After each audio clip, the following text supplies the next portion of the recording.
Hello guys, this is your friend Naruto Addict 2.0 and we are back with a new fanfic. Which is What If Naruto x Mikoto Uchiha x Konan, Part 1.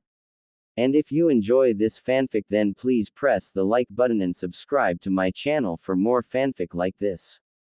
And now let's start the fanfic. He felt drained, physically, spiritually, just everything actually. He felt the rush, being thrown somewhere at high speeds. Feeling the pulses of pain shoot up his body, the stinging and burning sensations appeared across multiple points on him. He knew he came to a stop. The seemingly simple task of opening his eyes to inspect his surroundings was a monumental objective. Naruto's eyes fluttered open, like timid agonizingly slow opening of doors. It was then when he realized that he was soaked to the bone. Rain had been pouring down on him. The obvious thing was that he had been laying down in the mud for hours, unless it was raining hell. Drained was what he felt. He lifted his head to inspect his body, but that act was too tiresome to attempt any more than a few seconds. He was content with simply staring at the bright gray sky, a few rays of golden light escaping through. He had been told that this jutsu was dangerous, too unpredictable. An attempt might mean his life. It was worth it, just for a small chance, no matter how pitiful it was. It was not like he had anything to return to. Killer Bee took that chance too. He must be in a similar state somewhere nearby. He felt only capable of simple non-demanding movements. Flinches of toes and fingers or brief second movement from his legs or arms. He never felt so exhausted in his life, feeling nothing came close to the fatigue he felt now. He heard the patter of rain land on his forehead, rest was out of the question. Yet, if he fell asleep would he die? It might be possible, yet he didn't care. He might drifted in and out of unconsciousness, but he would never fully know that. He felt a raging battle of wills begin to settle within him. To merely lie still and accept oblivion. Or fight with nearly every last ounce of his strength. One of them seemed such a wonderful prospect. He continued to entertain the idea. All this thinking made him tired than ever. He was in a dream-like state, debating whether anything else was real. A single word formed continuously, act. Act. Kurama. Kurama. The only sound was the thunderous roars in the simmering skies above. The melancholic sky shifted. The overall grayness formed into a steel ceiling, tinted red for whatever reason. The yellow rays turned into the rusted pipes sprawling the sides of the walls. It took a moment to discern that he was inside the giant fox's seal. He was still laying in the water and even he felt tired inside. The giant gate was still open, that unspoken form of trust between them. He crawled toward the gate, until the dark within was vaguely illuminated for him. There he saw Kurama laid within, and even he knew that the proud Nine Tails himself was drained of chakra. Deep, loud breathing was heard, a state of sleep. Yet, when he called out there was no answer. He reached a hand out. Just a little chakra, enough for me to get somewhere. He wasn't sure if Kurama gifted it for him, or whether he took it. Yet, he felt himself absorbing the small source of chakra. A pleasant source pooled inside of him. His mind cleared slightly from the source of energy. He was cold, shivering from all the time spent in the gravel and rain. The sky seemed darker than before, his surroundings only partially lit. He was near a wall of rock, and observed a small crawl space where he might recover for the time being. He needed chakra, and weakly reflected upon absorbing natural energy. He decided against it however, feeling that the pitiful amount of chakra he had would be overwhelmed from the more powerful unstable source. He attempted to move his limbs, finding them more compliant than before. He was missing no limbs nor did he feel any different than before, other than the general heaviness. He could only ponder about the mystery about why he felt so empty. He should have regained some chakra by now, perhaps Kurama being out had something to do with it. Even his Uzumaki genes should have helped, if his mother seemed so certain of it. He tried to stand, but that was an impossibility. Come on. You've faced harder stuff before. He couldn't, however, and knew it was precious waste of his energy. Crawling, however, was something in the realm of possibility. He committed to a slow crawl towards a safe haven, to get dry and recover. One hand placed after the another, his feet and knees digging into crackling gravel. He was unconcerned about how much time had passed when he reached the small crawl space. Hardly large enough to cover him and the backpack he had. The small hole in the wall was dry, however. He tiredly discarded his soaked clothes and opened his pack to find numerous supplies for different situations. He pulled out a thermal blanket, along with a special coated stick to light a fire that would last for hours and provide some little heat. He forced himself to snack on some food he had brought, even that made him tired. When he finished, he devoted himself to rest. Sometimes, he would awake in pitch black, where nothing could be seen, an all-consuming darkness. Only, the sounds of falling rain made him at ease, reassuring him that he hadn't passed on. There would be light out at times, and he would continue to eat whatever food he found to regain his strength. He wasn't certain if hours passed, or whether it was days. The only thing he could discern was that he slept a lot. Each time he awoke, he still felt that perpetual exhaustion. Much like the rain, which gave no indication of stopping. It might have stopped at some points in his sleep only to resume, it didn't help his passage of time. Every time he awoke, he found himself less delirious. It became apparent that he was alone, he saw no sight of his fellow companion. Damn, where are you, Octopops? Then, finally, Kurama stirred from his slumber. Naruto. Finding himself in the familiar walls once again. One of his last remaining companions, a giant nine-tailed fox. Hey, you're awake, Naruto tiredly reflected. He was sitting down within the seal staring at Kurama. It gave a massive yawn, baring its fangs as it did so. How long? It stretched its limbs out, but still stayed in the same position. He didn't know how to answer that. If I know, I've been waking and passing out, it could have been days or hours. Kurama looked perplexed, his deep imposing voice bellowing in the air. You've got hardly any chakra, the same could be said of myself. How much do you think? It might have been 2 days, at the very least, he replied. If it's been that long we should have been back to full power. Hearing the damaged pride in his voice was almost funny if it didn't affect him too. I know. It's like, I don't know, my chakra recovery had been disrupted. But we're still getting some of it back, more slowly maybe. I was so exhausted I probably would have died if I didn't take some of your chakra to get inside here. He was quiet then, and Kurama seemed to know a question he was dying to ask. There was a silence before it roared loudly. It better have worked. I hope so too. His mind was bothered, however. If it truly had been a few days since he arrived, he still felt the chakra exhaustion.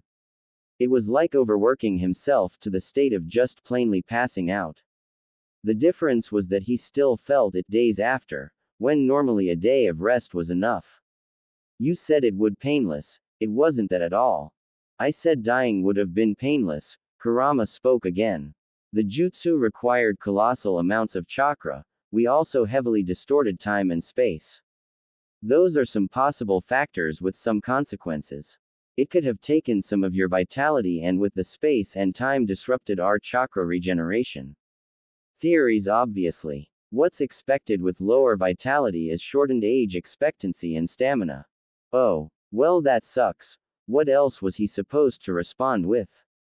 There was nothing said for a long while as he processed this information. The more he thought about his predicament just made it feel funny. He chuckled once, in relief, and many other mixtures of emotion. It evolved into a full-blown laughter. A deep throaty, almost maniacal kind of laugh. It continued until his chest hurt and it got difficult to breathe. He started to pant until Kurama broke the silence. I think it might have up your mind too, kid. No, hey, I'm fine. Just glad. He looked over to the rain following chaotically to the earth. He sighed sorrowfully. Flashes of those days before echoed in his mind. He had placed a self-imposed mission on himself, now he had to make certain that he would complete it. Even after that, there's nothing that will stop me, if it's true then I'll just adapt to it. You know what, Kurama, thank you, there's nothing I can do to appreciate what you helped accomplish. Kurama just looked at him, his ear twitching. Shut up, idiot. He still heard the gratitude and welcome in his voice. Kurama also detested the genjutsu-placed world. It sat wrong with the both of them. The plan was to stop Obito when he revealed himself when he broke Kurama out when he was born. The day began to darken, signaling the end of day. We'll go when it get brighter out. He didn't get a response, but it didn't matter. He had to find a specific date first before any more rest could be made. How much time he had left to wait. He opened his eyes to find that daylight had broke out. He had promised himself, so he had no choice but to force himself to get up. His black and orange jacket had completely been decimated in the war. So he wore a hooded red jacket, a thick orange stripe on his sleeves. He had taken it from an empty store. He lucked out since it had a hood, protection from the seemingly unending rain. He shuffled through his bag, finding the week's worth of food he had stored were practically gone. It might have been an indicator at how much he slept, or just how much he ate. That wasn't counting on the ramen he brought with him, which he had a few for breakfast. He walked out, still feeling tender and exhaustion. He spotted some tracks from where he had landed. He could see some marks of the several places he had fallen and had skipped across from where he originally landed. He found a road nearby, and decided to take a random direction and set himself on the path. Where's Octopops? Maybe back where he was at this time, you wouldn't exist yet, still in your mother's belly. I don't want to hear about that. He shivered and focused on walking.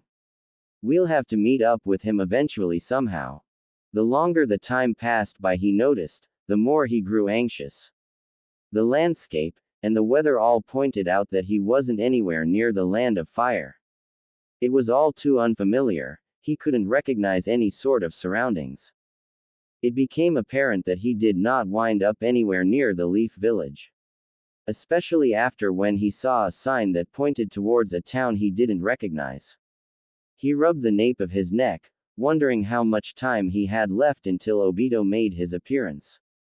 He pressed on towards the site of the town, to find any indication on his whereabouts. He once again heard the rumbling of the thunder overhead, which oddly, didn't really sound like thunder at all. He focused on the sound, the unnatural length and randomness of it. His anxiety strengthened, realizing that it was distant explosions sounding beyond. His pace quickened, slow steps into a jog. The faster he got to the town and figured out where he was the better. His eyesight caught a scuffle being exchanged in the center of the road. A smaller figure with a more larger one. He sprinted as fast as he can towards the two. The rain gliding past him. No, it's mine. Hearing the cries of a girl. The larger one harshly kicked her in the stomach, knocking her to the ground. He ransacked the pack that had fallen, clutching it desperately. Get the hell away from her. As Naruto flung a small stone directly at the figure and hitting him squarely in the head. He was knocked over, yelling obscenities. He picked himself back up, clutching his skull as he stared at the direction the stone was thrown. Naruto placed himself into a stance in preparation for a fight. Suddenly, the guy cowered and ran for his life, discarding the pack in his haste. He took a deep breath, feeling almost slightly worn out from the running and sprinting. A fight with another shinobi would likely tire him out. Confident that the person wasn't going to return, he walked past the whimpering girl to pick up the pack. He found nothing of interest in the pack, some empty wrappers and an half-full water bottle. He closed it and returned to the girl and dropped it in front of her. She wore a large dark blue hood that hid her face. Are you all right? He asked softly. She made no attempt to speak and only the rain was left to fill the void. Why yes, so quietly he almost didn't catch it. Good, I got your bag back. He kneeled down and shook it in front of her to prove his point. She made no attempt to grab it, and continued to sit in the mud. He rubbed the nape of his neck, wondering what he should do. The right thing was to ensure her safety before he continued on his way.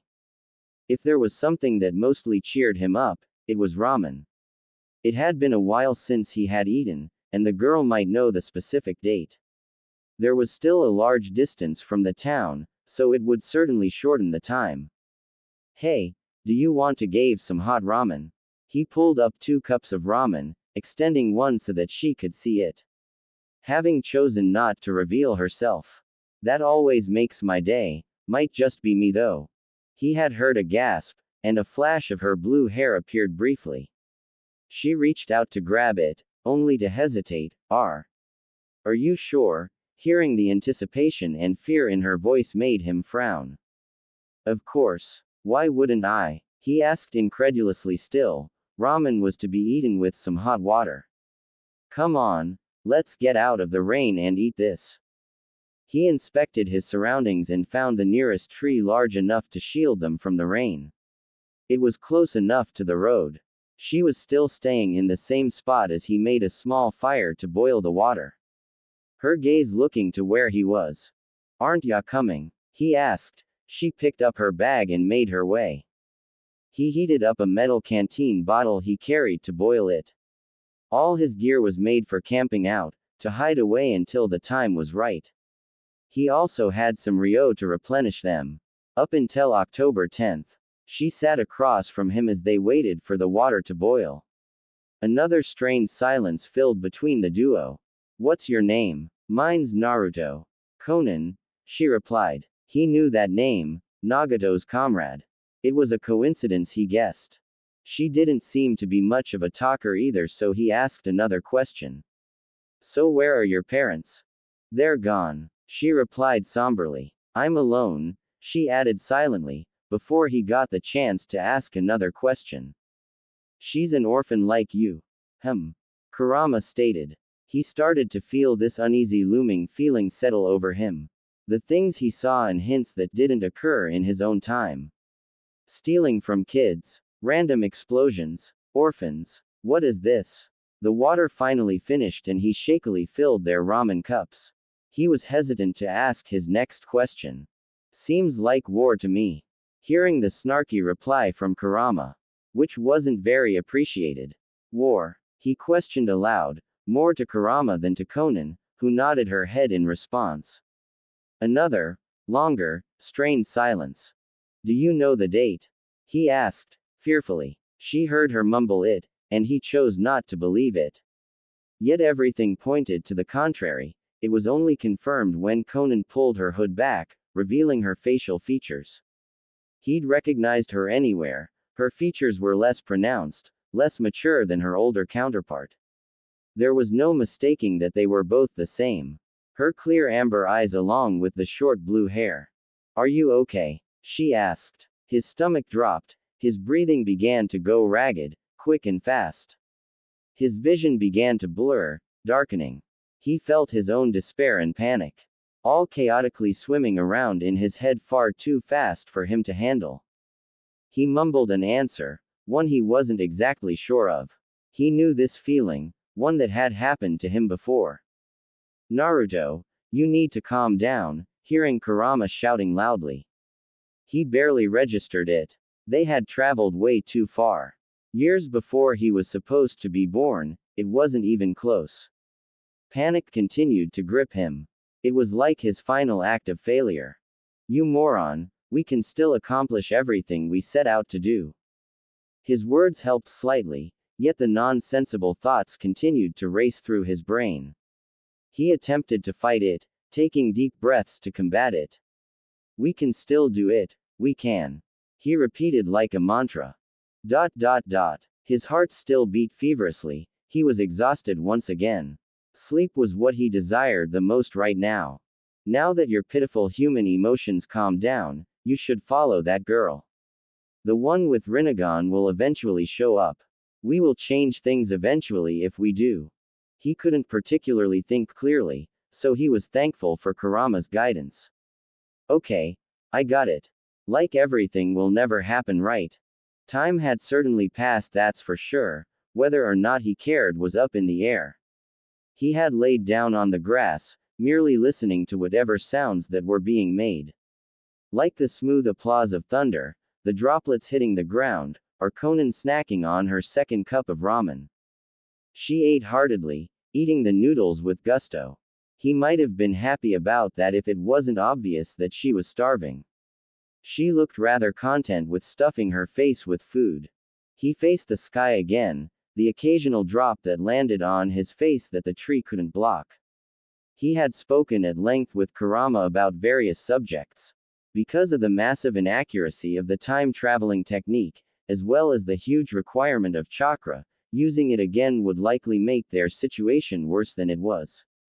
With the absence of Killer Bee and the current state of war, it was likely that the Eight Tails container wasn't anywhere near his village. So Konan, how old are you? He asked. 13. It was a bit surprising. Geez, were we that small when I was her age? He distinctly remembered being one of the shortest ones before he traveled with the perverted sage. Oh, well, I'm 17, well, very recently too. That's nice, you're practically grown up, huh? She asked. He looked over to her, eating the ramen she held. I guess, but you're older than your age, right? She looked down at her soup, ignoring his question. He was correct, however. Even his fourth shinobi war made feel much older than he was. He was a participant, and some of the things he had witnessed would never leave his mind. He was a shinobi, however. From what little he had known, Konan and the others were just plain civilians. An orphan from the war.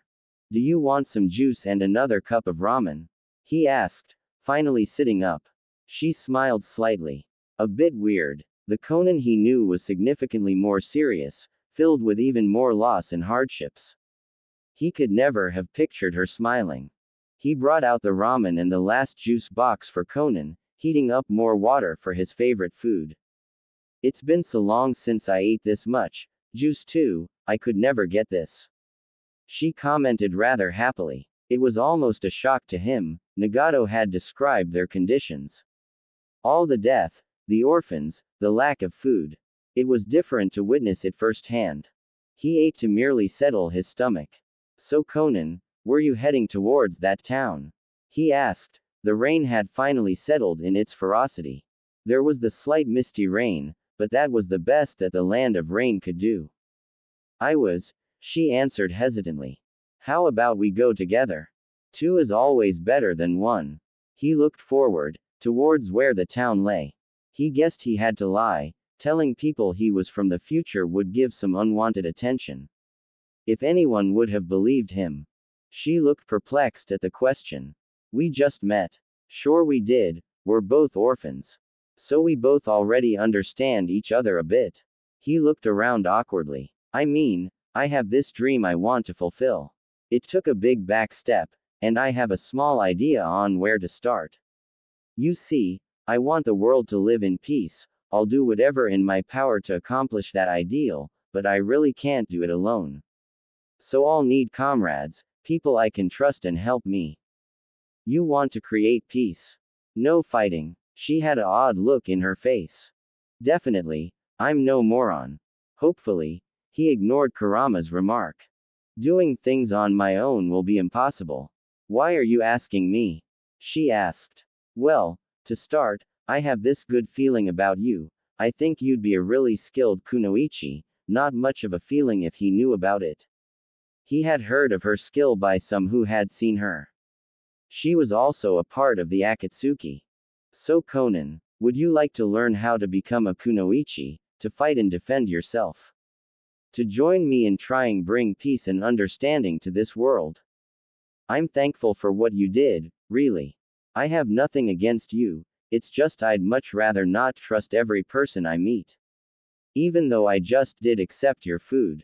She looked like she was ashamed of herself. How desperation pushes you. Cautious, smart, probably more so than you, hearing Kurama comment. That's exactly what I mean, you're smart, it's how you survive. Hell, I got lucky I got someone to teach me how to fight. I'm extending the same courtesy the old man gave me.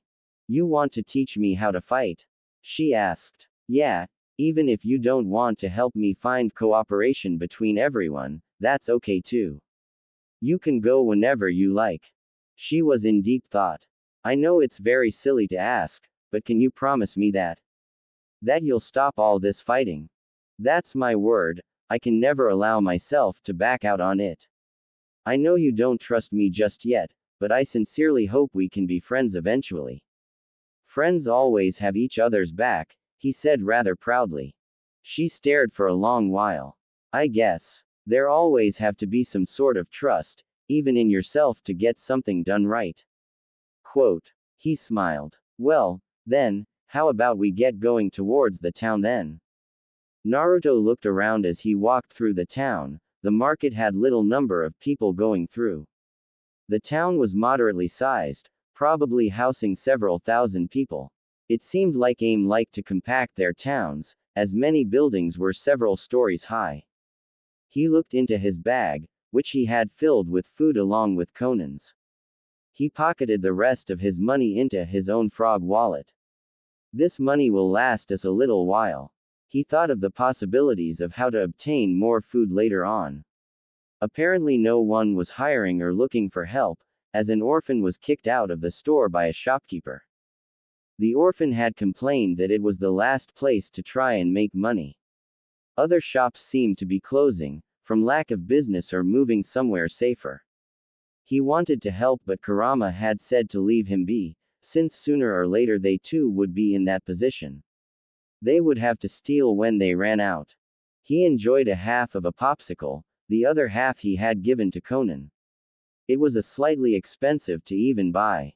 I don't remember how sweets tasted like, she said rather happily. He looked around the town he was in, it was in pretty bad shape. The war hadn't reached here yet, but the numerous homeless, refugees and orphans was staggering when they had first entered. They seemed to have set up camp at the edge of town. It was much less so when they entered the market district. The Fourth War was much different than this. He cursed at his laziness over not paying attention at the academy. He only really paid attention to his father's exploits, which only happened in the Third Shinobi War.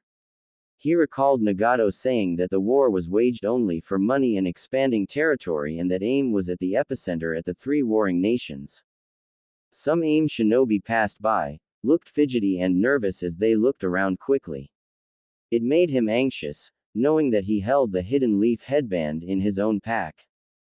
There was no way he was going to get rid of it, a precious gift from Iruka. Even if the original cloth was wrecked, the metal band had sentimental value. Okay, find Yahiko and Nagato and then the perverted sage, then. Well, he supposed he could cross that bridge when he got to that stage. He had also bought a small tent for Konan, stored within a ceiling scroll. He yawned. It was nearing dusk as the orange in this distance showed. He and Konan were nearly outside the town. He spotted many beggars and camping refugees along the outside walls of the village. He stopped, seeing the tree line in the distance. He stood directly outside the gates, and a feeling crawled up his spine. The sobbing of a toddler stopped, and all he heard was his own breathing. Konan questioned him, but he couldn't hear it. He saw several AIM shinobi standing guard over the refugees, suddenly casting glances towards the tree line. He heard the branches being swept aside, the piercing of leaves. There was many, straight and with a target in mind. A volley of kunai and ninja tools pierced through the brush of the forest. He spotted the trailing pieces of paper behind them, hissing ferociously. Shinobi leapt out from the trees and were already making their way. There was so many innocents around him, all about to be caught in between. He didn't have to think about it. He acted upon instinct, to protect them. He called upon his companion's chakra, and he felt the power swell within him. He extended his arms, a larger and further reaching limbs appeared, catching the thrown kunai. Remembering the smaller and untrained Konan, he turned to her, shouting to run. Her eyes wide open, she flinched from the violent explosions and he felt the vibrations course through his bones. Muted screams pierced the air, and the people began to flee for their lives. Running through the gate that was present, he saw Konan beginning to follow the crowd before he turned his attention to the trees. His shut off the connection to Kurama's chakra as a shinobi reached him. He ducked beneath an attempted slash. Naruto kicked him in the ribs and he flew back in the attacking force's ranks. 3 more replaced the one and engaged him. He went pale when he saw their headbands. The leaf symbol engraved on their steel plates. Defending himself, he swiftly and skillfully evaded a punch before delivering an elbow hit to his attacker's face. He tripped in another one with a sweeping kick. On his own knee, he captured a fist aimed for him, and he was quickly caught in a struggle. He broke free by kneeing him in the stomach. Before anything else could be done, he was launched away by a jet of water. Catching himself in the air, he rolled on the hard concrete road before he quickly used his momentum for a running start. He shook his dizziness away as sprinted away. He looked behind him, some leaf shinobi trying to intercept. The pitiful amount of guards were already overwhelmed, but more aim shinobi came to help. His pursuers were stopped by the reinforcements. He sprinted, reaching a decent speed as he passed by panicked civilians trying to distance themselves over the inevitable battle over the town. Naruto desperately searched for Konan as he heard many explosions sound around him. Some leaf shinobi had already infiltrated, engaged in a battle and causing destruction around them. Her well-being was his priority. He felt the blood flow quickly in his veins as adrenaline coursed through him. He already saw several people laying motionless on the streets, explosions echoing destroying his surroundings, rubble falling from above as they struck several innocents. He saw the leaping forms of shinobi jumping over the roofs of buildings. The wail of an alarm blasted through speakers hung around the streets, adding to the chaos. He shielded his face as an explosion sent debris firing across the street. Children and villagers alike screamed in terror as they ran away from the conflict, only to meet more ninja clashing with one another. He heard a roar, crackling and crumbling as he noticed a building began to lean vicariously. The crowd began to disperse near the leaning frame of concrete, several people stumbled and fell. The building shadowing over them as it tumbled. He raced ahead, creating shadow clones to rescue them. He hastily grabbed one of the people that fell. He held on to an old man as he barely escaped the mighty crash. It caused a tempest of dust and he could barely see as he raced out of it. Naruto set the old man on his feet and felt the memories of his shadow clones enter. The others were safe and he didn't bother waiting for the thanks from the elderly man before trying once more to look for Konan. Racing by several streets, before he finally spotted her. She was picking herself off the ground and someone her height beckoned to her by an alleyway. He quickly came and picked her up. She was surprised to see him before turning to the other kid.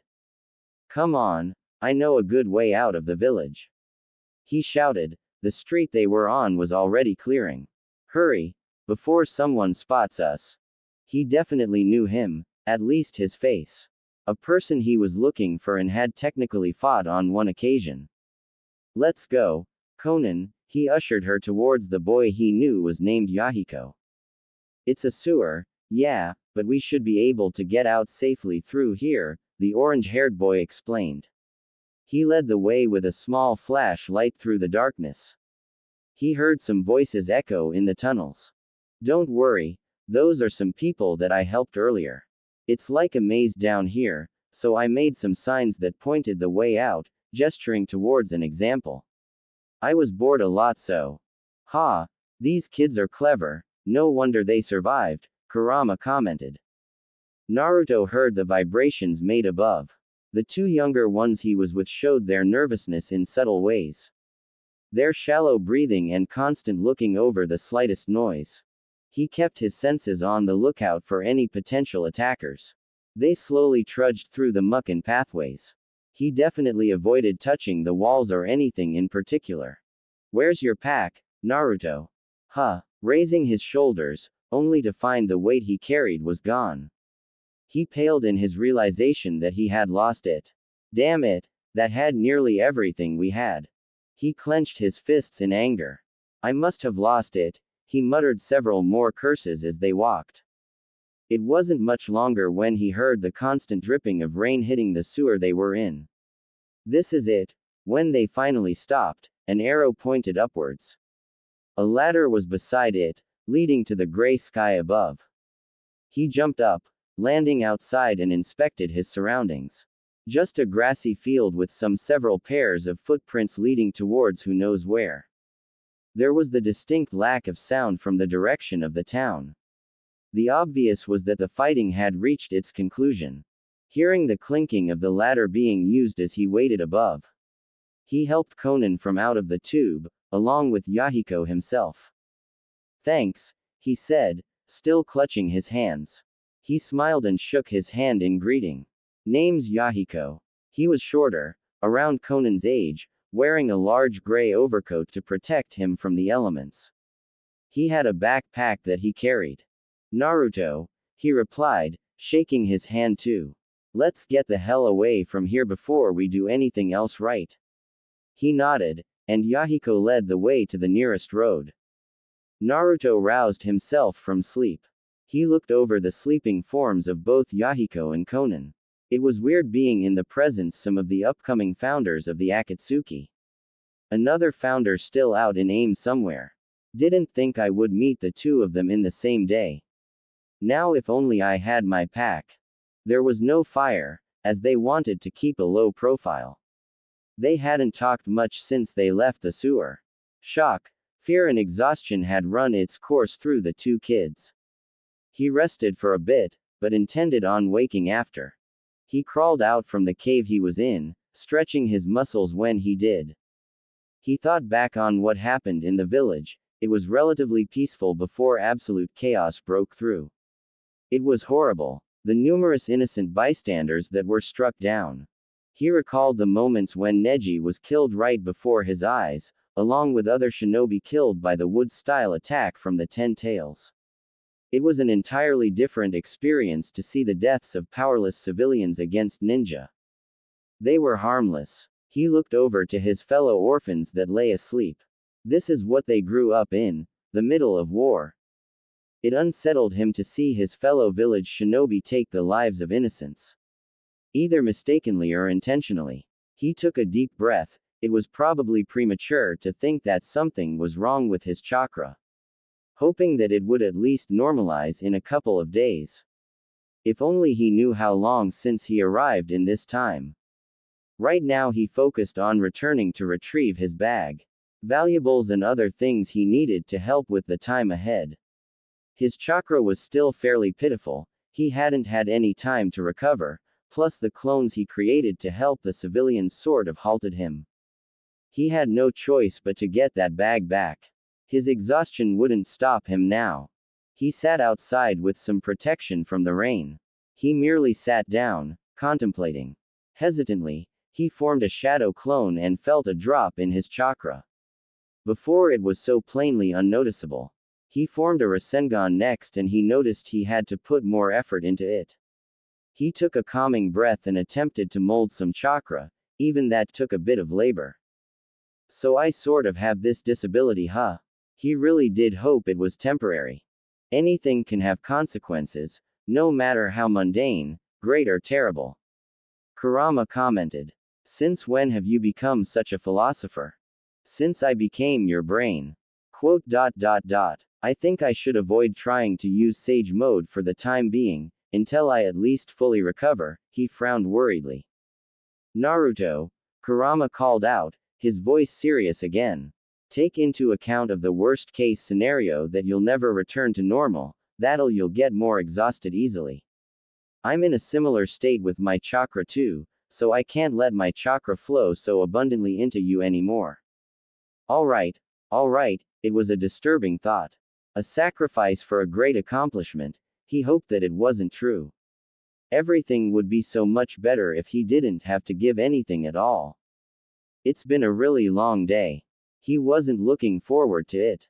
He felt some built-up frustration, from everything. He wanted to destroy a nearby piece of tree, but even that would take of his precious energy needed for today. That made him even more pissed off. Some of the items he held in his bag had some sentimental value. He wasn't about to lose it immediately since coming back. He had enough of it, however. He was a person of action, and that's something he always did. He wrapped a long piece of cloth around his face, to help hide his identity. He stood up, flipping his hood over him and started the walk back to the town that had been seized. He sprinted across wet ground and slippery trees to get to the town. He saw the glow of the town in the skyline as he neared it. He saw no sights of patrols so far. Seeing the buildings in the distance, he slowed his approach. It would be crazy for me to go barging in like I own the place. More than usual, at least, the fox commented. He wasn't sold on the idea of hurting his comrades either, even those from other villages. If he had his leaf band, he might have been able to infiltrate it more easily. With his pathetically low chakra, he wouldn't be able to create hundreds of shadow clones at the moment. He could have snuck back inside through the sewers that Yahiko had showed him. Except it seemed more likely that any entrances would have been sealed, or had traps placed on them. If they showed any form of competency at least.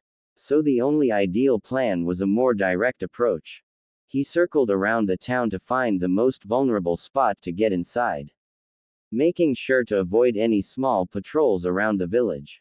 He soon found an area that was the least occupied, which wasn't much compared to the other options, but it had to do. It would be smart if there was traps placed everywhere, Kurama said. Yeah, good call. He stood at the edge of large field filled with tall grass. Rain softly drifted to the ground like falling mist.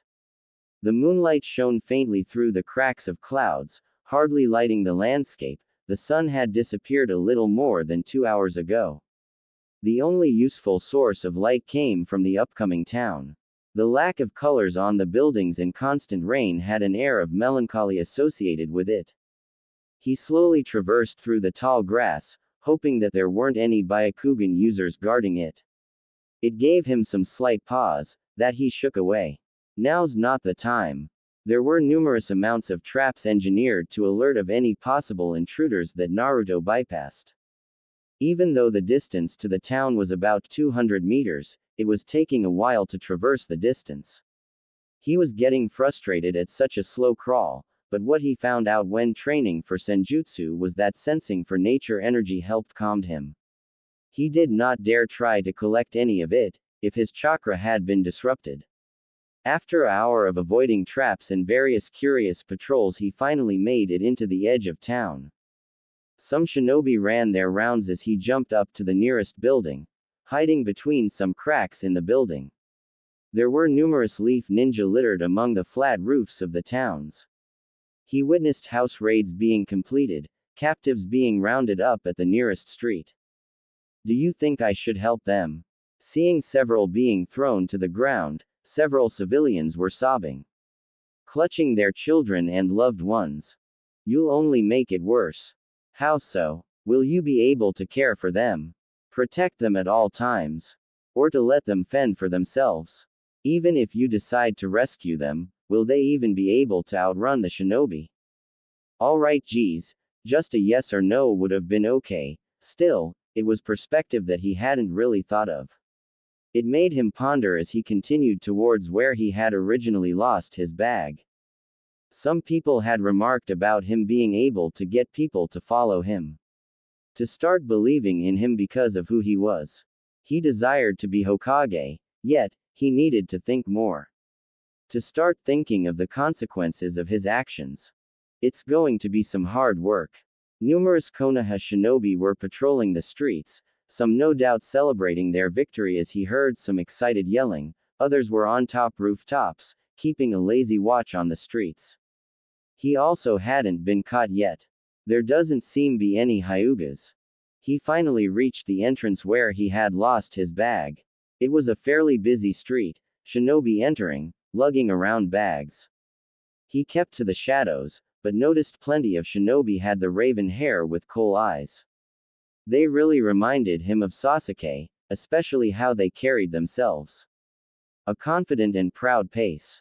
Uchiha are not an impossibility, Kurama stated.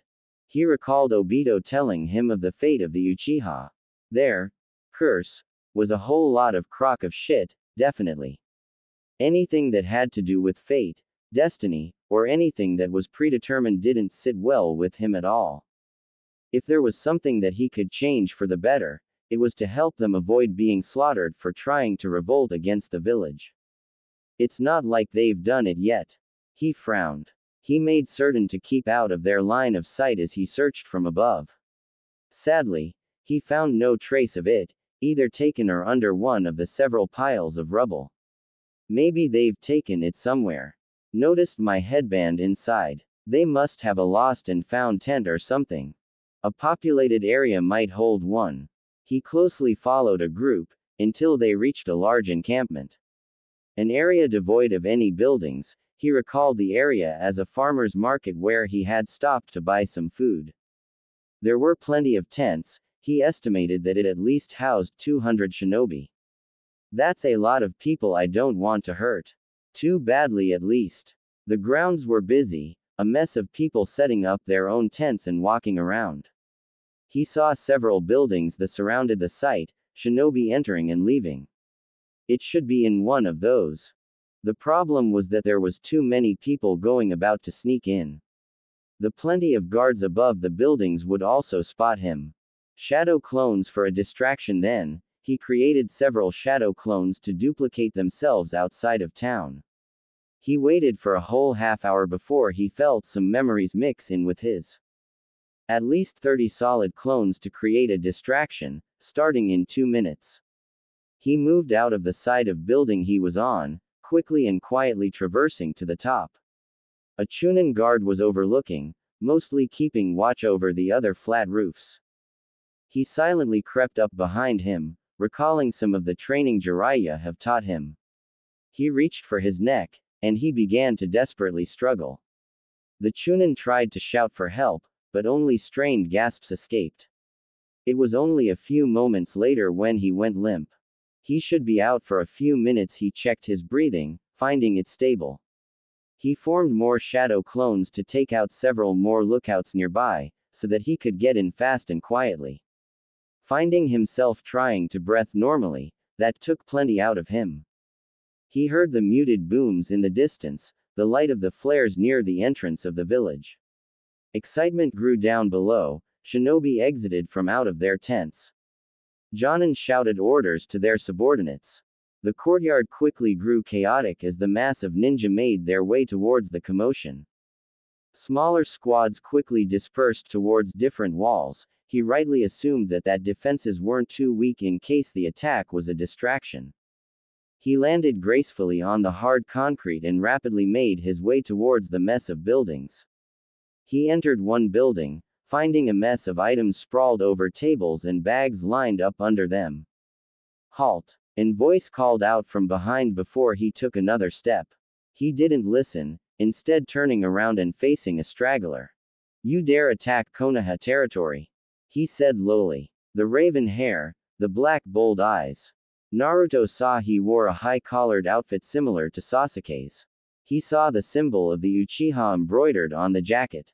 His next words were condescending. You're infiltrating. Stops here. An Uchiha, right? Think you need your Sharingan to stop me? Naruto questioned. It'll take less than 10 seconds, he responded, confidently. In Naruto's point of view, he could only blink dumbly at him. Thanks. He saw his clone sneak from behind and engage him. He lay on the floor unconscious a moment later. Wonder if they are all like that bastard Sasuke. As he stared at the drooling mess that the Uchiha was. He was too easy though, Naruto commented. He wondered if all Uchihas were like that. Sasuke could at least back his claims. Yup. Was he really talking to himself? He created more shadow clones to help him search, along with the other buildings nearby. By then he felt winded from today's exertion. He turned the place upside down to find his bag. Every second crawled. Any moment they would realize his ruse and he would have to fight his way out. In his present state, even that would be difficult. Memories poured into him, his clones not finding any sign of his pack. even after a more thorough second search. Ah, shit, he screamed in frustration. He needed more supplies for Konan, himself and Yahiko. He quickly scrounged up more supplies as quickly as possible, feeling all his clones dissipate when he finished. It was too late to find his stuff. At least he had Sasuke's headband in his tool bag, as well as his father's kunai and a copy of Jiraiya's book. Plenty, but Iruka's headband was also important to him. He sprinted out the door and climbed up to the top of the building before rushing across the rooftops. Most of the rooftops were empty, most likely gone to support the walls in the outer area of town. The gentle fall of mist transformed into large heavy droplets. As he was closing in on the exit, he saw another form suddenly pop up on the opposite side of the roof. He stopped with a skid, sighing in annoyance. She was small, slender and lithe. He faced a kunoichi. She wore a chunin flak jacket and konoha hita 8 in its rightful place, black pants that fit snugly and a katana that hung behind her waist.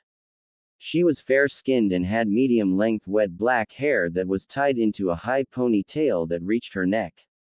She had long bangs that were on the side of her face, and partially covered the Hittite and just above her onyx eyes and nose.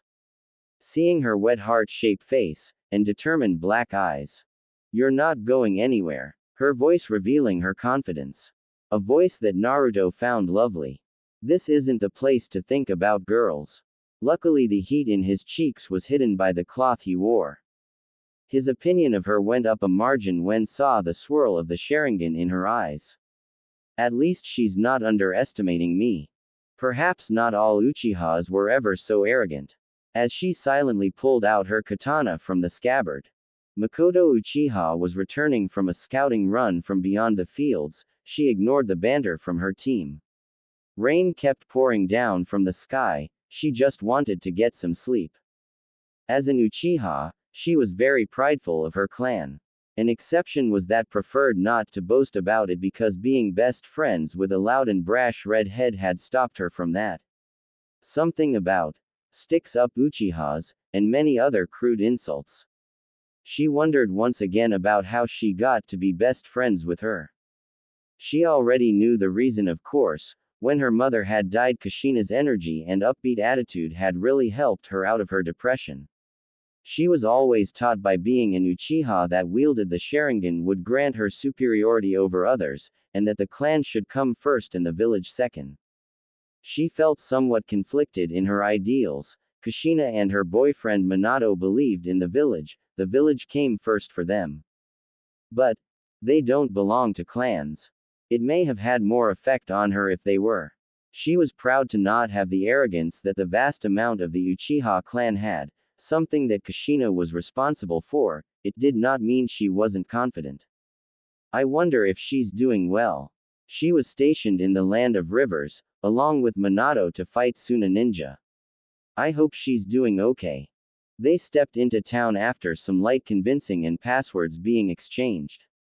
She was thankful their run had come to a close, only for it to be broken by the sound of an alarm and flares lighting up across from town. That's from the east entrance. Her Jonin captain claimed. Uchiha, inform HQ of the status of the northern sector. Okay, she replied. Before they all jumped towards the commotion being caused. Already a counter-attack. She quickly traversed a nearby building to the top. She was probably more skilled than the other two Chunin she was with, but she wasn't very well liked by him. Nonetheless, she had a command to follow, and the faster she completed it, the faster she could help defend. She couldn't but muse whether his distaste for her stemmed from her eyes or from the general attitude from her clan. The rain seemed to have picked up the pace, making her damp hair even more soaked than the gentle mist-like rain. She disregarded it and continued on her way, eager to meet any resistance from the possible attack. She moved past the center buildings, taking a slight detour to avoid wasting time on the larger buildings. She saw movement up to her left. He's heading away from the attack, and isn't wearing the standard attire. She moved to intercept him, moving faster than him. Stopping in front of him on a wide but small roof, he quickly joined her soon after. She scrutinized him, and quickly reasoned that he was infiltrating or had hid in the town since he wore nothing identifying of Konoha shinobi. It was almost uplifting to see some color in a gloomy setting of gray and drab colors. He wore a red jacket with thick orange stripes on either side of his arm along with orange pants that didn't mix well with the gray texture of building. Seemingly fond of the color orange if its frequency was of any indication. She saw the blonde hair that hung over his serious and annoyed cerulean eyes. Immediately, an image of Minato conjured up in her mind. She wiped her thoughts away and was prepared to kill him, activating her bloodline limit. She couldn't see any outward reaction. Because of her clan's infamy, most shinobi were generally intimidated. This guy, she felt uneasy from his lack of reaction. Not even a flinch. Her eyes caught no subtle movement, like he was made of stone. She saw the muscles under her eyes raise. Is he smiling? She held her ground, trying air her confidence. His eyes showed eagerness but no form of hostility. Annoyance was still present, that only angered her. No games, huh? At least you're not like the other one I ran into. Oh, don't worry, that guy is completely fine, no one's in danger as far as I know. She attempted to cast a genjutsu, it worked. Only for it to fail immediately. What? How did he catch it so quickly and with no hand signs? She could obviously see the amusement in his eyes. Genjutsu won't work on me, sadly. They hadn't moved an inch but Mikoto could feel her palms getting clammy. He completely believes in himself. His body language was one thing, but his fiery eyes were another. He held no doubts in himself and held an aura of clear confidence. Mikoto could believe that he had the skills to back him up. She took a deep breath to calm herself. I guess genjutsu is out of the question. His eyes watched her closely, scrutinizing every movement. I'd like to hang out some more, but you know, I'm a bit tired from today. I don't think you can understand it. Plus the whole lot of angry shinobi in a few short minutes, he said lightly. It was clear that he was waiting for her to act first, so she would gladly humor him. I'm an Uchiha, she said to him. Although more to herself to help calm her nerves. We're one of the elites of the Hidden Leaf, raising her katana at him. Everything has a weakness. Sending chakra to her feet, she quickly crossed the distance between them. She brought her sword in downward diagonal slash, which he quick blocked with his kunai he held with his left hand. Undeterred, Mikoto kept pressure on her blade and used her flexibility to try and land a left kick to his head, which he quickly blocked with his right forearm. She quickly retreated only to dive back in to deliver more strikes. Her Sharingan captured his precise and experienced movements. She heard the clings of metal scrapping against metal as he redirected or blocked her strikes. It's like he's playing with me. As he hadn't even retaliated. She jumped away and sheathed her katana. I'm no master at kenjutsu yet. Once she landed, she quickly closed the distance once more. She threw punches which would only get deflected, but she noticed she had the advantage as she put him in a defensive state. Except she could not land any solid hits, even with the help of her Sharingan. He started to retaliate, throwing hard punches that she blocked. She was sure that it would leave bruises in the morning. Taking inspiration for Kushina in their spars, she threw a left hook, which he blocked with his left hand. She was able to get a firm hold on his wrist. She punched with her right fist, and predicting his movements with her Sharingan, watched as he went to block her fist while she went for a kick to his ribs. She put his foot force and her kick landed, although the only reaction was a grunt as he reacted with a kick of his own. She retreated before he could land it. I won't be able to win with taijutsu either. His attacks were punishing. Whenever she blocked an attack, it made her numb. In their brief scuffle, she was only able to land one solid hit, and it didn't even seem to have winded him at all. He could have done the same to me. Why didn't he grab me? Grabbing a few shuriken in her pouch, she threw it at him. She jumped back and still in mid-air she completed a few hand signs. She inhaled only to exhale her clan's signature jutsu. A violent fireball that covered the expanse of the roof. With the small distance, the large fireball quickly approached him. There's no way for him to escape. The bright flame would no doubt alert anyone nearby. Just in case, she quickly placed her right hand on the hilt of her blade in a reverse grip. Once it dissipated, she noticed a hole in the roof. "What's up?" she heard behind her, almost playfully. She had already twirled around, quick drawing her sword to slice him. She heard a loud slap. Even with a quick draw, he held her blade between his palms, despite how much force she attempted to put through it. It didn't budge. He heaved a weighty sigh. "That's good enough. I'd enjoy a little spar, but I'm a bit too tired of all this, perhaps some other time," he said, not one that conveyed a condescending tone. Even she struggled to end his life, or to wound him. It was then some of her fellow shinobi came. First, a blinding light flashed before her eyes quickly adjusted. Her eyes captured the massive fireball heading towards them. Far too large and too quickly for her to escape. She continued to keep pressure on her blade, making sure that he wouldn't be able to move. He peered behind, those moments far likely shorter for him.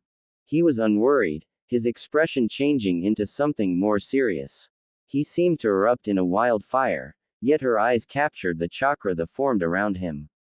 One hand released her katana, and she felt the strong tug on her sword, unbalancing her and causing her to lose her grip and managing to take it from her.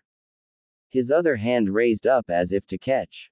She was flabbergasted when a giant transparent hand appeared and caught the giant fireball, crushing it out from existence. Her eyes caught the numerous phoenix flower balls supporting the attack. Mikoto's recorded the knowledge of a technique he used. The hand signs, smoke appeared beside him and the fire that surrounded him disappeared. The clone appeared and jumped up into the air in a flourish, performing a flip while deflecting the shuriken infused with the fireballs. The clone was solid, but didn't try to engage any longer and raced through them. The real one disengaged, descending down into streets below, losing sight of him. "Down there!" she shouted. Two listened and gave chase while the other two chased the clone before she could protest. "Was he messing with me?" The only response was of the patter of the rain and the sound of orders being shouted. "Naruto." Konan poked him in the shoulder. He was laid sideways, covered in his red jacket in what appeared to be a warm sleep. Laid about in front of him was an imposing sword. Another bag of food was also laid nearby, one that he hadn't possessed previously. She looked around, finding Yahiko enjoying some food that he had brought with him. He had offered to give some despite that he had little of it. They had woken up an hour ago, yet the eldest one of them was still asleep. Even the cracking thunder that shook the ground beneath them didn't cause him to stir. "Naruto." She spoke again, poking him in the shoulder. She kept up in her persistence until he finally reacted to her actions. He mumbled incoherently, so another poke. Until he finally, tiredly, opened a single eye. It didn't focus on her until a moment later. "Woo." His voice thick with sleep. "You're finally awake." He frowned, not amused. She didn't quite know him yet. If his dreams really were genuine or not, she was given food. Plenty of it too. He was very friendly, not suspiciously so. He just acted without some underhanded purpose. She wanted to find a bit more before deciding anything. His food offerings made her stay. "Where did you get this?" She grabbed the blade by his handle, surprised with the little weight it had. She settled it down after showing it. He really didn't react to her. "Found it," he mumbled. "So you found this big bag of food too?" He closed his eyes once again and tried to nod off to sleep. She didn't believe it. Anything left on the side of the road was picked apart, either food or to sell. She shook the bag to accentuate her point. His eyes peered open again, tiredly, but his sleep began to slowly shake away. He sat up, wiping the tiredness from his eyes. He sat back against the cave's surface and he just simply looked at her. "Fine. I stole it from the village when you went to sleep," he yawned deeply. "I've gotten it just for the two of you." She stared at him, wondering about several things. if he simply stolen it, or the fact was that he really was capable of himself if he was able to sneak back into the village filled with ninjas. I forgot to give the sword back to the pretty kunoichi too. Another yawn. Can you get me a rice ball? I'm going to head back to sleep. Eat whatever you want, Yahiko too. She began to get excited at his proposal. She quickly dug into the bag to grab his request and hand it over to him. He mumbled a thanks and lied back down facing away from her. Other than yesterday, she couldn't recall the last time she had filled her stomach. It was very unusual, and the other day she had nearly puked that out. Hot water with steaming ramen made her mouth water. She dug in, making sure to grab some for Yahiko, who had gracefully given some of his own food he had scrounged up. She went over to the orange-haired boy, handing him some of the food she had. Have some, there's plenty more. Naruto's treat. She plopped down and began to eat once again. There was no hot food, but she wasn't complaining at all. Oh, thanks. He focused on eating, rather than talking. He pocketed some in his bag. She was debating whether to stay with Naruto. There was no doubt he was trained to fight, or to escape. He was easily surviving the war, from all the food and money he had with him. He also seemed rather sincere in his hopes, and he also pointed out that she was completely free to go as she pleased. She guessed she saw no harm in staying for a while. They finished eating in the time being, feeling stuff just felt so good. Some minutes of silence was spent trying to enjoy that fact. She caught the boy Yahiko sending some glances over to Naruto. Hearing the snoring echo within the cave. So, does he usually sleep in this long? Oh, I wouldn't know. He tilted his head. Really? How long have you two known each other? Well, actually, I only met him yesterday. He also fed me too. And just now too? He asked, which she nodded. Well, I want to thank him personally. It looks like he worked hard on it. To prove his point, the eldest of them gave a loud snore before settling in more peaceful state. It was true, he looked rather exhausted. He never really woke up when they spoke some time before. He was obviously still tired from the night before of. Whatever he did. Was the sword a fashion of his prize? What exactly did he do? Would he share what he did? He seemed very vulnerable now. She recalled that he had said he was sick in a manner of speaking. Perhaps this was it. They talked a bit more, waiting for the blonde to awake from his slumber. She sat down, peering out from the small cave they were in. The misty rain ran less and less until finally, it stopped. Several clouds broke apart and bright rays of sun pierced through the veil. It was always so nice when it stopped raining. She felt the warmth of the sun, and wondered how long it would last. As if sensing the rain had halted, she heard Naruto stirring behind her. He sat up, slowly waking himself as he sighed every now and then. Until he finally asked, "What's the time?" "Noon," she answered, checking the watch she carried. 12 hours. Wow. He yawned greatly, wiping his eyes and reached his bag to grab a few things to eat. He finally then noticed the other boy they were with. They looked so similarly alike, it was uncanny. Both with spiky hair, the soft blue eyes, even some of their facial features were a bit alike. Hey, you two look like you're related. They both looked astonished at her comparison. Before Yahiko finally spoke, "Hey, I want to thank you for giving some of your food." Naruto looked oddly at him, like he was trying to remember him or something. No problem. Anything else? Now that he had mentioned it, it was a little odd to stick around for just a thank you. So you know how to fight, huh? You said you snuck into the town before. Naruto continued eating, looking satisfied. Sure did. How did you do that, by the way? She asked, seeing as they were on the subject. They weren't expecting me being alone, or so soon. They were setting up camp, one guess. He finished eating, taking out some clothes and a shirt from the bag. He started wiping the blade with the material before ripping the shirt and wrapping it around the sharp steel. Yahiko looked intently focused. He didn't seem to be paying any attention as to what the blonde was doing. What are you? She began to ask. Me. I'm just making sure there's no water on it. I want to make sure it doesn't fall apart before I return it. If I ever do, that is. Besides, I'm not the kind to use something like this. You want to return it? That didn't make much sense. Then she remembered his peace talks. Following that, she could assume that he hadn't killed anyone to obtain what he had returned with. I hope I get to, as he wrapped the sword with linen. There was a sort of unassuming air that he carried.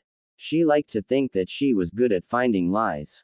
Konan cemented the idea that he really was a good person. So you know how to fight, right? Yahiko finally spoke, his expression displaying strong intent. He spoke again before Naruto got the chance to reply. How did you learn? Naruto stared blankly. His wrapping of the sword was finished now. He was merely content with laying back against the rock wall. This old guy taught me, well, before he was murdered, he said rather emotionlessly. Yahiko's eyes gleamed with excitement. Hey, I have pretty neat idea. Well, it involves you teaching us, but will you teach me too? Then we can all watch out for one another and stuff. You know, be friends and all. She was surprised, undoubtedly. All she had thought was to survive another day, and really, that changed just now as thoughts were towards when the next meal would come. No one had ever offered her food before either, yet these two had. She laughed quietly. That's what Naruto had said, except the way he phrased it sounded much better. Huh, caught off guard, turning over to Naruto, who bore a smile. You had the same idea too. Yeah, I don't think we're the first ones either. Naruto crawled out from within, reaching the outside. That's a yes, Yahiko. I mean, I never taught anyone how to fight from the ground up, but I'll guess I'll try. If I can't, we'll certainly find someone who definitely can. It doesn't matter. We stick together. We'll do all right, Yahiko replied. They both looked to share the same ideals, which in Konan's eyes, was a good thing. She decided then that since Yahiko trusted him so quickly, she would do the same. I want to join too. Naruto's eyes widened, and he smiled. Great, we're one step closer. Mikoto lay in her sleep bag, a simple staying at the ceiling of her tent. The constant dripping that she heard above. It was a small, hardly large enough to support her and the supplies she brought. Nor was it tall enough to even sit in. She was plagued by the thoughts of last night's events. The guy she had fought with, who had held back and outpaced the likes of the son of the Uchiha chief. Still, Fugaku was a bit of for firing a fireball in her direction. He had replied that he hadn't seen her, that she was reluctant to believe. He gave a rather sincere apology that she accepted. She had a feeling that if she wasn't an Uchiha she wouldn't get an apology at all. She wished they would drop the succeed the mission at any cost mentality many Konoha shinobi adapted, which was one the Uchiha clan followed, along with the difference being, clan first.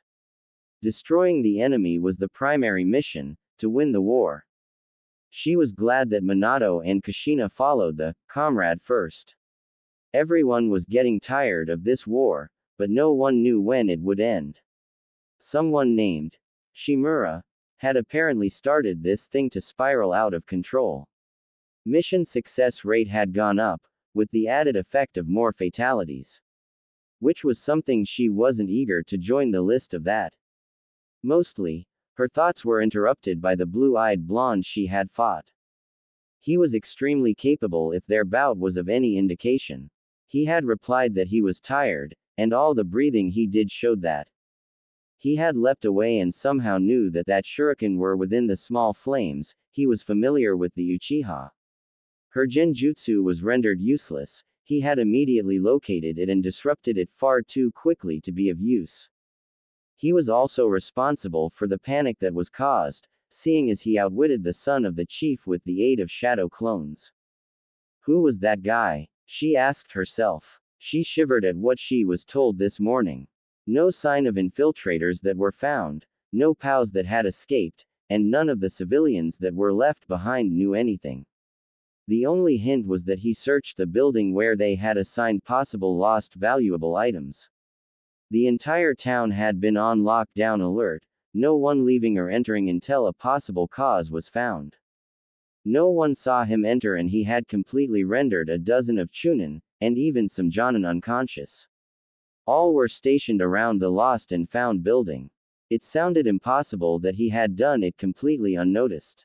All were completely unharmed, save for a little bruising. He could have killed so many single-handedly. Me as well. He made this entire company look like fools. She heard the kicking at the flaps of her tent. Mikoto. What is it? Can I ask your help for something? Mikoto noisily climbed out of her tent. She stood up to see Akira, older but still fairly small with the same height as her. She was fairly plain looking with short blonde hair that reached her shoulders. She wore a Chunin vest with dark blue pants. She was part of the squad she was assigned to. An acquaintance to Mikoto to say the least. What for? She asked. Help find my bag at that. A lost items thingy or whatever, she explained. Mikoto was sorely tempted to turn her down. Except one of Kushina's last words were, find some damn friends, and Akira was only one of the only people who would approach her other than her fellow Uchiha.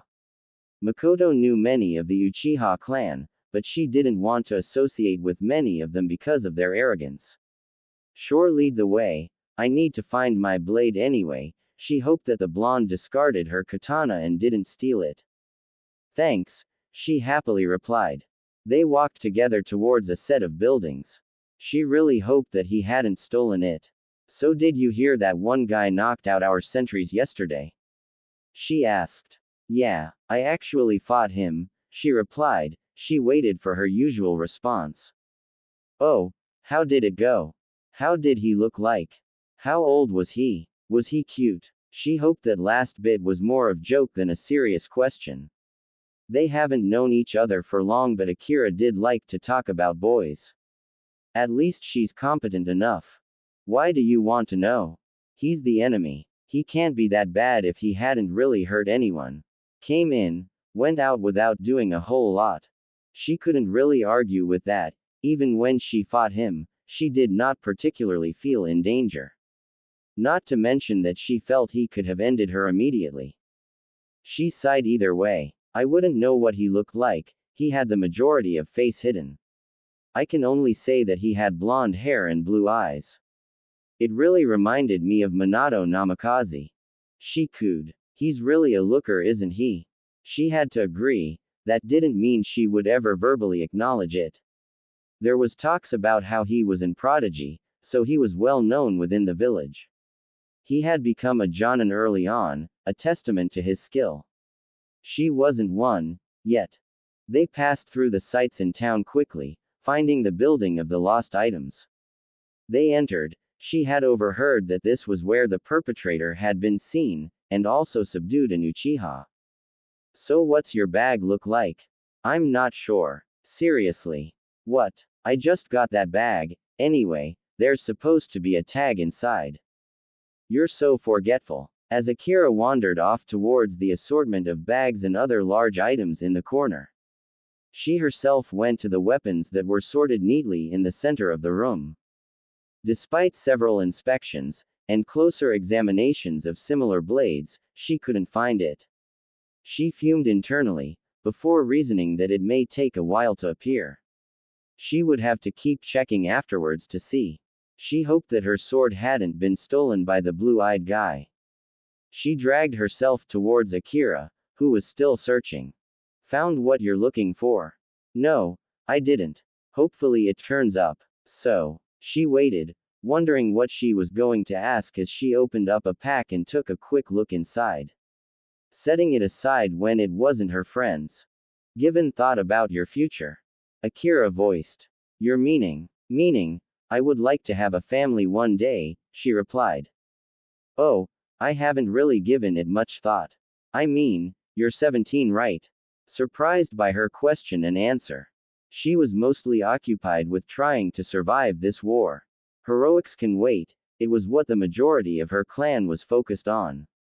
Another was trying to be unworthy kunoichi of that for her clan and village. It's for the future obviously, not right now. It kind of gave her thoughts about what would occur if a kunoichi found out if she was pregnant during she was deployed in the war. If there was any consequences of that. It felt like she had been deployed for a lifetime, despite the fact that she served a year's worth of the war. Her thoughts and anything said by Akira was disrupted from the bag she had opened and read. There, inscribed on the tag inside was, Uzumaki. She blankly looked at it, making sure she wasn't hallucinating such a thing. Uzumaki, she whispered. From what she knew, the Uzumaki were wiped out in the beginning of the war. The only one she knew was Kushina, and the only one in the village. Her curiosity piqued, she searched inside to find food, scrolls and a most peculiar thing. A leaf village headband, stitched on a long piece of black cloth. Puzzled, Kushina wasn't stationed anywhere near her, in fact 2 days' journey south. It became apparent that it didn't belong to her. Found it, Akira announced, displaying it for the world to see. Deciding that it was in Kushina's best interest, she took the bag and placed it around her shoulders. It likely didn't belong to anyone in her battalion. Konan walked alongside the 2 people she had met, she had never had some companionship before. She notably felt safer, but she didn't survive for so long without being wary. She looked at Naruto, who looked very contemplative, but occasionally would glance somewhere at brief periods. Perhaps it was something that she hadn't heard, he had said he was shinobi trained.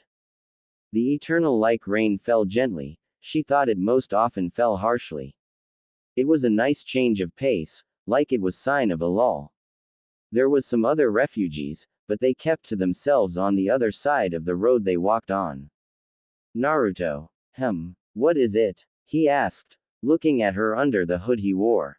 Is it okay if I ask you something? She saw Yahiko take a small glance, no doubt he would hear whatever there was to say because of how close they walking. Go ahead, I mean friends ask each other things right? And know each other, so ask what you want. There was plenty of things that she wanted to ask, but it felt rude to ask so many at the same time. Well, this dream of yours, how do you think we'll accomplish it? She couldn't quite understand how they would get it done. Naruto gave a friendly smile. Well, through what my godfather would say, he desired that peace to be achieved through mutual understanding, no violence, and to resolve our hate for each other. That sounds pretty simple, Yahiko replied. I want to stop this war. I do too, but I think it sounds pretty hard. Yahiko continued to talk, more fiercely. We share the same thing then. That's why I want to train. Hey, then that means we're partners then. Naruto seemed kind of happy about that. Except there's a catch, you can't give up, no matter what. That's what it means to be a shinobi. Having comrades beside you, supporting you, there's not a lot that you can't do together. Yahiko looked up at the gray sky, his voice low. No more fighting, just peace, you won't have to worry about anything ever again.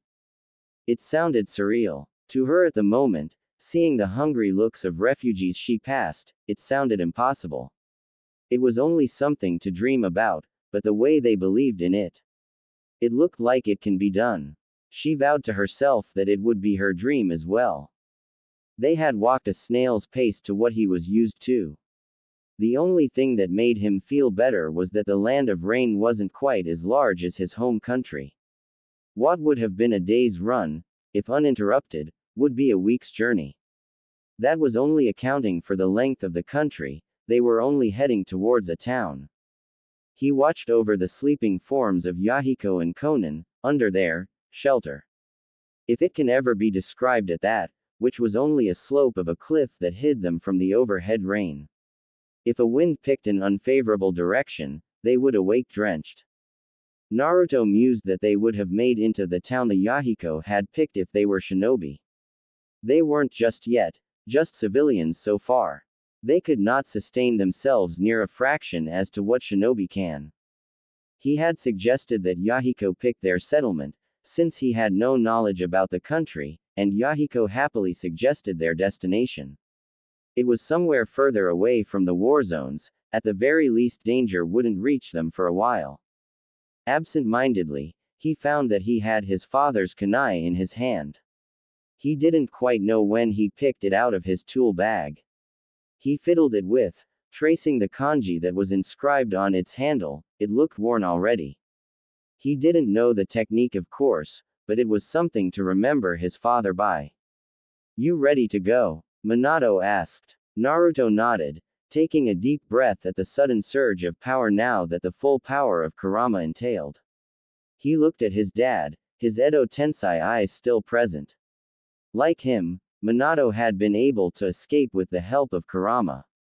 Yeah, Naruto sighed loudly. He looked at the blonde hair that hung just above his eyes. He picked up the bag at his feet. Kurama had said that they might end up a few months before he attacked. The side of effects of performing the jutsu was unknown, since immense chakra was needed. He didn't know if he would appear weeks or months away from the attack. Cheer up, Naruto. After all, you are my son, right? Naruto managed to smile. His failure still kept hungering over him. He couldn't save his friends. I won't fail this time, Naruto replied. That's more like it. Minato looked at his son. He closed his eyes and slightly smiled at him. Now, there's something I want to give you. Huh, here. He handed him one of his special kunai, its handle facing toward him. It's a bit heavy, and unconventional, but it's incredibly sturdy, built to last. Naruto slowly grasped the handle of the three-pronged kunai. Its grip was larger than ordinary kunai and it had a faint yellow color to it. Thanks, Dad. He had left soon after. Minato didn't belong to the world anymore. He desired to be with his wife, Naruto's own mother. He had left knowing the world would be good in Naruto's hands. He felt the sting in his throat but controlled it quickly. He twirled the kunai in his hand, feeling like it would last like his dad had said. He thought about the first fight he had with it. He slightly smiled at the spar. The Sharingan girl he fought atop a roof, although short, it gave a peculiar feeling. Kinda nostalgic. It reminded him of the fight above the hospital roof with Sasuke. Although with much less arrogance than what Sasuke showed. He was glad there was at least some Uchiha who weren't total. Prompted by this, he remembered some of the moments of when he fought alongside Sasuke against Obito. He shook his thoughts away. I shouldn't be thinking about the past. I guess the future. No, that won't happen. Damn, it's confusing. He decided to just call it a night and pulled his hood over his head to sleep. Naruto's eyes flitted open. He could feel his heart hammering in his chest. He controlled his breathing. He sat up, hearing the patter of the rain, and took in his surroundings. He sat on a small worn mattress for one. He looked to his right to see Yahiko and Konan sleeping on their own mattress. They found the cave they slept in, and at Yahiko's suggestion, they planned to make it their little home. They had reached town a day ago and Naruto had used up most of the money buying supplies. He was questioned by Konan about how he had gotten the money, which Yahiko had replied for him that he had no doubt had gotten it by stealing. Now his precious Gamma-chan was nearly empty after buying the supplies. Fairly soon they would have to resort to stealing. He would gladly do it to protect and help them. He took a look at orange-haired boy. Naruto had found out that he was raised as a merchant's son that traveled frequently, hence his knowledge of the landscape and towns. His father had been killed last year from a desperate individual who was starving. These wars are horrible. He stood up and walked over to the little package in the corner on the cave. He grabbed the package and pulled out a small portable stove. He installed the fuel and began to prepare some food for everyone else. Hey Konan. She didn't wear a coat anymore, now that they were inside and away from the rain. He found out that she wore a plain pale pink long-sleeve shirt with blue pants. What's that? It smells good. It's breakfast, he replied. It was very simple breakfast. Some eggs, cheese and some toast with some butter. Sure, it wasn't extravagant, but it was certainly better than what they had eat to get here. It was got food, something that was miles better than the cold canned soup they had, along with the wet bread and soggy rice balls. It certainly had gotten chilly in the morning. Konan yawned as she covered herself with her blanket and walked over to where he sat. A large flat rock was used as a table that Naruto had gotten from outside. It was still slightly wet from the rain. It was supported by other flat rocks so it reached his shin. It sat a meter away from the entrance in their small cave. From the entrance their supplies would be kept to the right, and they would sleep on the left side of the cave. So you know how to cook, Konan had said, when she had wordlessly got up and prepared for today. He didn't really do much but cook. Yup, he replied, careful as to not be too loud seeing as Yahiko was asleep. Could I have some? He saw a hungry look in her eyes as she eyed a plate of food on the rock table. He thought about it for a moment. Yahiko looked like he would still be out of it for a while. Sure, I'll join you, he flipped the egg as he grabbed his plate. He brought the stove to a lower heat so that he eat more comfortably. He brought out forks for them both and they each grabbed their own. He gave a thanks of food and he saw a quick stunned look on her face but she quickly joined him. She looked like she was resisting trying to gobble up the food as quickly as she could. Hot food. I don't even remember I had them last, she said between mouthfuls. She ate more quickly than he was doing at the moment. Other than the ramen, he said, although that involved just hot water, a different kind of meal. Glad you like it, it's going to be like that for a while, he smiled. They ate in silence for a bit. The only sounds were from the rain, forks lightly scraping on plastic plates and along with Yahiko's loud snoring. Can you teach me how to cook? She asked determinedly. Naruto looked up at her and he quickly wiped off the surprise on his face. She was never taught by her parents, and she never had the chance to teach herself. Of course. He nodded. In fact, I'll show you right now. Huh. He ushered her to join him. Right now? Yeah. Come on. Konan quickly stood up and went around the table, and sat herself right beside him. With a spatula he quickly took a slightly burned egg from the small pan and placed it on a spare plate. He left the heat where it was, since it was her first time trying to cook. So, what do we do? She asked. Well, put some butter on the pan with this kunai. He let her handle his father's kunai. That's too much. Yup, that's okay. She put the butter on the pan and it started to melt. What does the butter really do? As she eyed the melting butter curiously. Well, it doesn't make the food stick to the pan and it can make food taste better. She nodded in understanding and the butter started to sizzle. He handed her an egg. Here, make it crack on the pan. How? Like this, he mentioned with his hands an imaginary egg, on the edge of the pan. And then when it cracks, you split the egg with your fingers.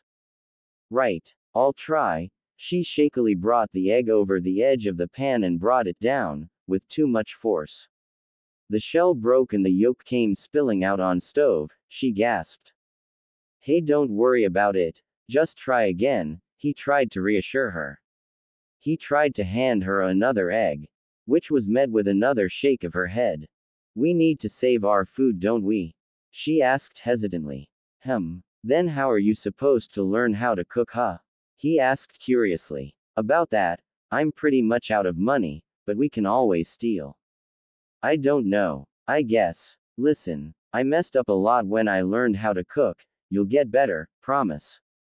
Okay. If you say so. She took the egg once more. Here's a easier way. Break the shell over the pan with the kunai. Konan followed his advice, and smiled when it worked with no harm done. So when do I flip it? When it becomes more solid. There, now you can do it. She clumsily flipped it, which resulted in folding in on itself. It didn't matter all that much. It's ready now. It's not as great looking, Konan commented. Probably tastes just the same though. If you say so. How did you even make toast? As she looked around for a toaster, they didn't even have any power. With this, he showed her a metallic can, both with the top and bottom torn out. Some wire was wrapped around the top.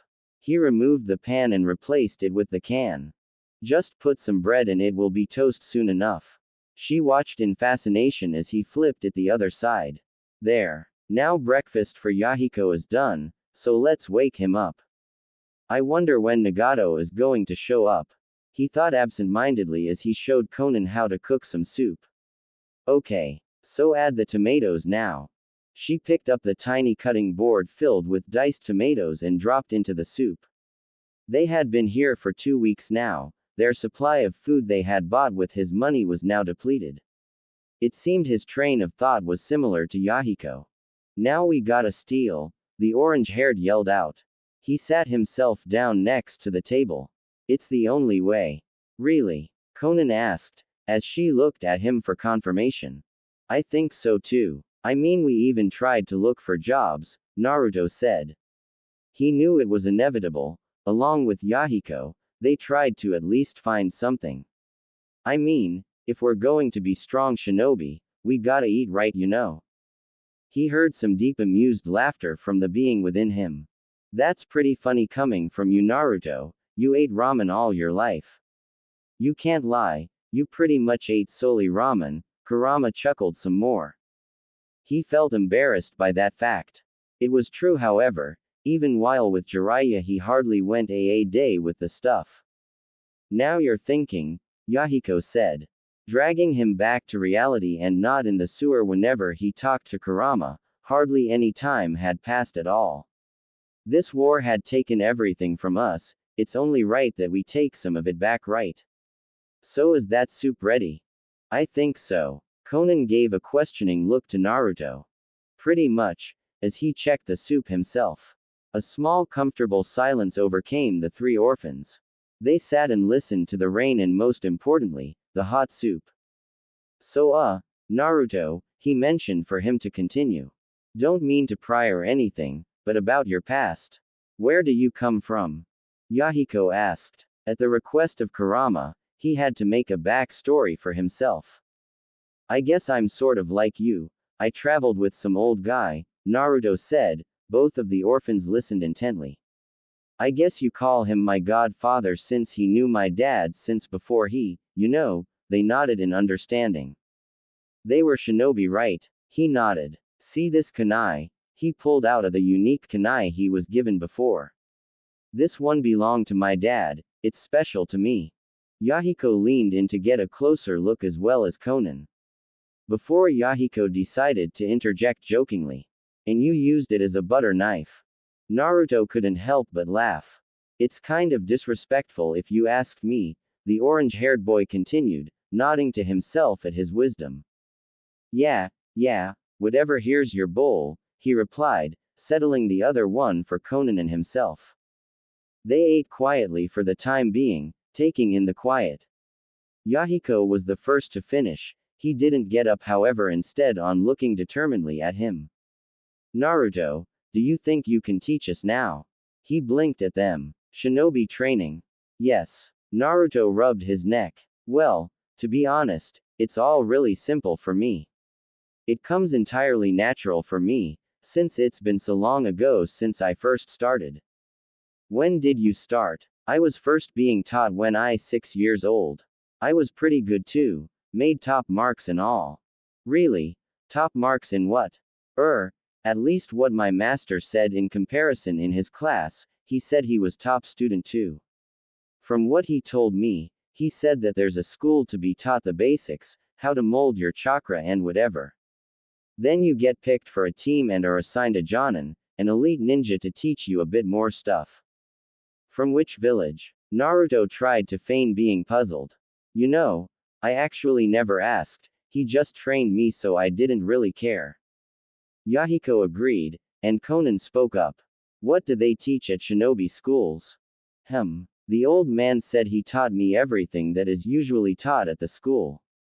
Basics. Blade handling, tool throwing, chakra control, boring safety, some ninjutsu, taijutsu.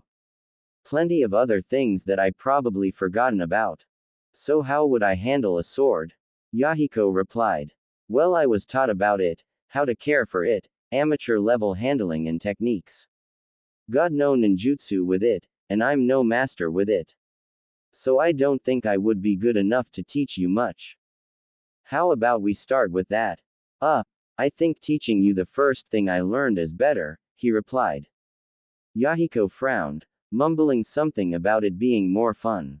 How do we that? Konan asked. Well, how do I explain this? Naruto scratched his head. It's within you, you kinda have to mediate to find it. So you search, and once you find it, it shouldn't be too hard to bring it out. It's not the hardest part though, another is learning control. So, first step find your chakra, step 2, bring it out, step 3, focus your chakra and try to control it I guess. I was told that's the exercise what you gotta do until it becomes natural, like walking. Are those the steps you do every time you try to do something, like ninjutsu? Pretty much, but that doesn't count a whole lot of other stuff you gotta do after.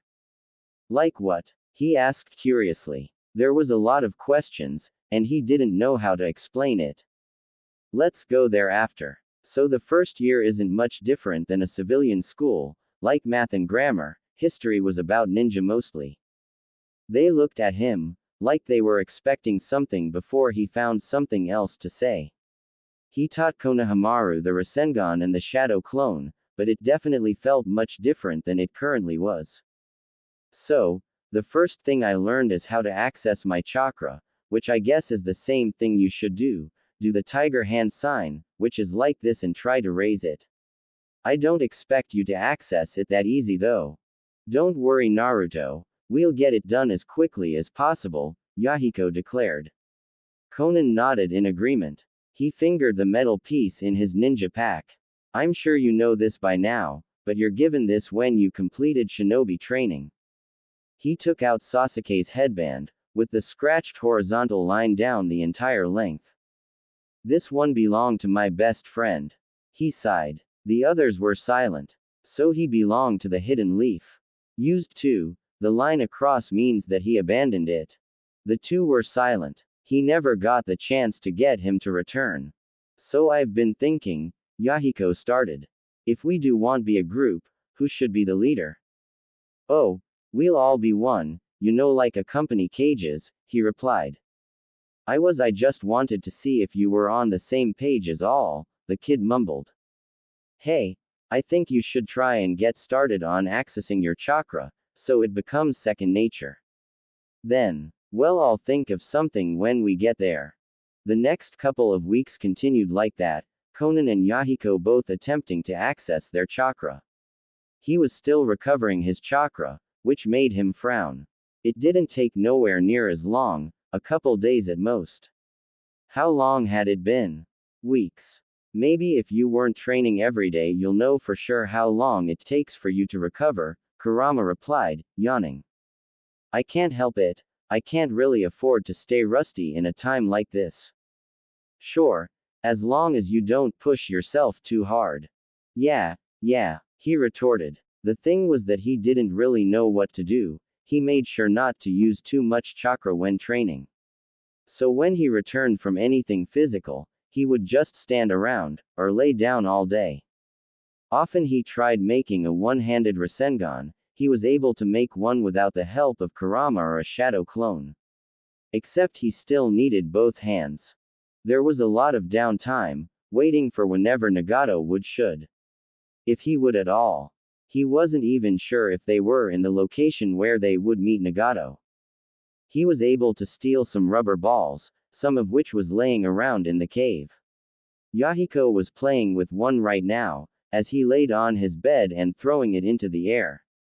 He wanted to create a one-handed Rasengan, that was thing that he had always worked on nearly every off day.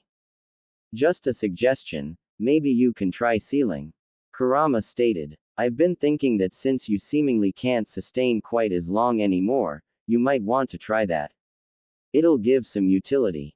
Sealing ninjutsu, I don't even know a whole of it. Kurama didn't seem to bother replying, perhaps bored with his conversation already.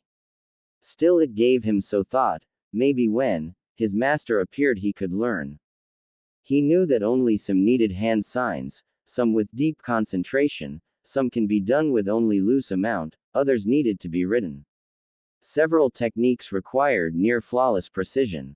Some seals needed a long prep time, while others short. Some needed to be done with ink infused with chakra, while others could be done afterwards. The few that required rituals. There was probably too many for him to list. It was all confusing, one that gave him headache.